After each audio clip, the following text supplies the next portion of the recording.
ထူးအေဂျင့်လီပါလူတက်ရနီလက်အများကြီးရှိပါလေသူ့ရဲ့လက်ထဲမှာရှိတဲ့စာရွက်တရက်ကပင်လက်လက်တဖွေအချိန်တို့တွင်းမှာတရက်ကိုအသေးတတ်နိုင်ပါလေယခုချိန်မှာတော့လီဟာဂိုင်းစတာ2ကိုလောက်ကျရမှာပါသူဟာ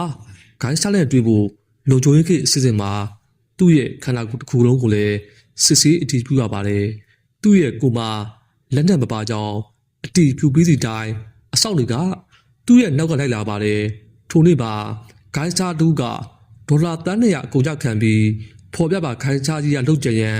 သူ့ကိုတာဝန်ပေးထားတာပါဖြစ်ရှင်တော့ဂိုင်းစတာကလည်းသူနဲ့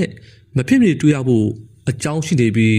သူတို့တွေ့ချိန်မှာအေဂျင့်လီရဲ့အကြောင်းကိုသိလို့သူနဲ့2 ပီတာအကွာကထိုင်စီကလုံခြုံရေးကင်မရာများစွာကနေသူ့ကိုစောင့်ကြည့်နေပါတယ်ဒါပေမဲ့ဂိုင်းစတာရဲ့အမှားကသူ့ကိုအခြားသူကတပ်ဖို့ငှားထားတာကိုမသိတာပါအထူးအေဂျင့်လီကတော့သူ့ရဲ့ပြစ်မှတ်ကိုလှုပ်ကြံဖို့ခေါင်းထဲကနေအကြံထုတ်နေပါတယ်ဒါကိုဂိုင်းစတာကမသိပဲဓာတ်ပုံတွေကလူရဲ့အကြောင်းကို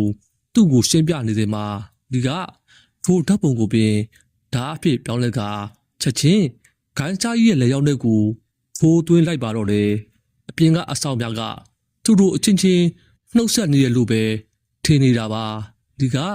သူ့လှုပ်ပြီးသွားချိန်မှာအဆောင်အကျက်အများကြီးချထားတဲ့ရင်းအခန်းကနေအေးအေးလူလူထွက်သွားပါတယ်